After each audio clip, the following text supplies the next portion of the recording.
Hey guys, and welcome to Ozzie Reviews. Today I'm checking out the Lithgow No.1 MKIII Custom 45 ACP rifle. Now guys, this rifle is obviously, inspired by the original Lisle Carbine made by William Godfrey Lisle back in 1942. So any of you history buffs out there will know that these were made from 1942 to about 1945. So there was only about 130 of the original ones made, and they were a fully suppressed 45 ACP. So I'd say this is definitely inspired from that. This one has been converted here in Australia. Let me show you around it. So I'll show you all clear there to start with and give you a run by of it. So yeah, this is something that I really think would be for the collectors, this one. It's certainly not something you see every single day. So it's, obviously being a carbine, nice and short, and would be great for obviously, collection, but excellent for around in the scrub where you want just something that's short and reasonably hard hitting. So, okay, let's start off with the barrel here. So what they've done here is they put a 14-inch barrel, or 35 centimeters. Yeah, so nice and short to keep it to that carbine theme. We've got the front post sight there. There's also a just a standard A2 flash hider that they've put on there as well. So you've still got that full wood look, of the original No.1 MKIII. Rear sights there are adjustable. So coming back here to the action. Now you can see that it's like the original bolt, but obviously just a lot shorter, to accommodate for the 45 ACP. Now they've got the charging bridge across the top here for 45, with stripper clips. So I don't know about availability for them, but that's on there as well. Now trigger on this, two-stage. So you've just got that take up, and then it just breaks nice and crisp there at about 4 pounds. So it's actually not too bad. Now the magazine system here is really interesting. Obviously mag release there. It takes standard 1911 45 ACP magazines. So I mean that obviously makes it very attractive, because you can get those mags pretty much anywhere. So this is a Pro Mag 10 round magazine that I've got here at the moment. So yeah, that opens a whole lot of options up to you. Just having a look at the rear of the stock here, we've got the original brass butt there as well, and obviously a sling attachment at the rear. So yeah, this is going to be something a little bit unique, guys. I've only got a couple of different types of ammunition that I'm going to put through it, and obviously being open sights, this is going to be more of a fun and unique review. So let's get out on the farm now and show you this little 45 ACP in action. Okay, so I've just got two different types of ammo here. We've got the American Eagle, which is a 230 grain full metal jacket. And then I've just got a heap of the 45 ACP from Winchester in the hollow points. So they're also 230 grain.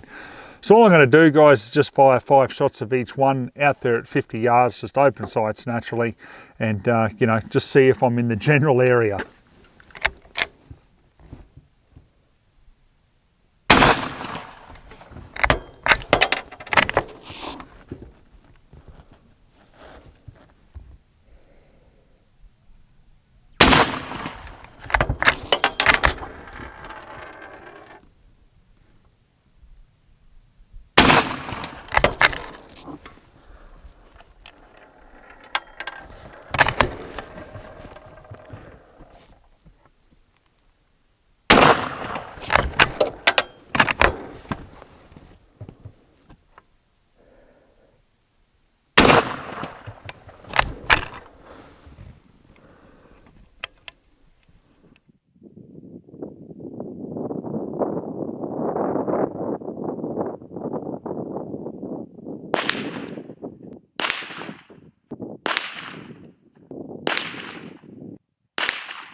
Okay, so we started with the Federals. We had 1, 2, 3, 4, 5 shots there. So, yeah, look, a couple of inches obviously with the open sights. Then when we used the Winchester, first shot went there, so I just sort of readjusted, and then I got 2, 3, 4, 5 shots there nicely. So, you know, that really shows some promise with the accuracy out of the rifle.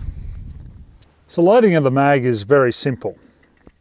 The only problem that I've had is obviously with the cycling of the firearm, with the ejected shell getting caught on the charging bridge.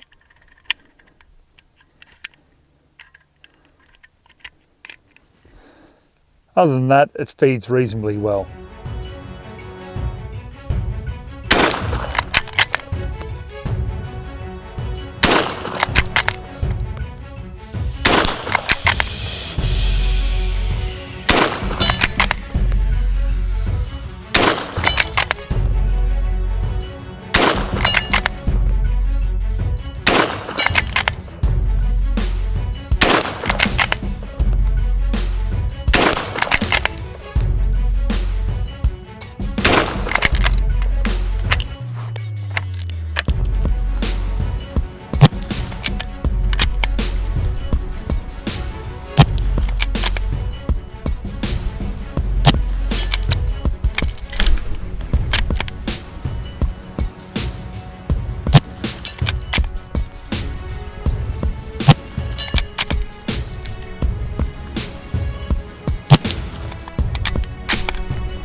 Alright guys, I'm going to wrap up my final thoughts on this custom little 45 ACP.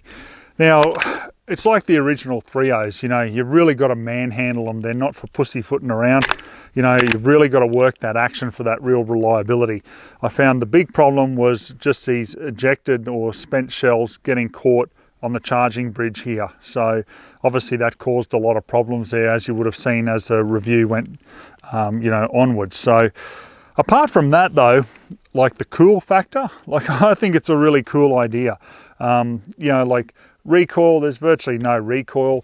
The noise of it, you know, you're looking at around like a 22 Magnum really. It's not extremely loud at all. So the overall length of it, you know, it'd be a great little carbine to get around in the scrub with, you know, because you can up to the shoulder maneuver it around very easily.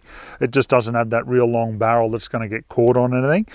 So yeah, overall I think honestly if it was me, this would be more from a collector point of view, you know, to just be one of those cool rifles to have in the collection. So yeah, I just thought it'd be something a little bit different guys. So if you do like it, please give it the thumbs up and we'll catch you on the next review.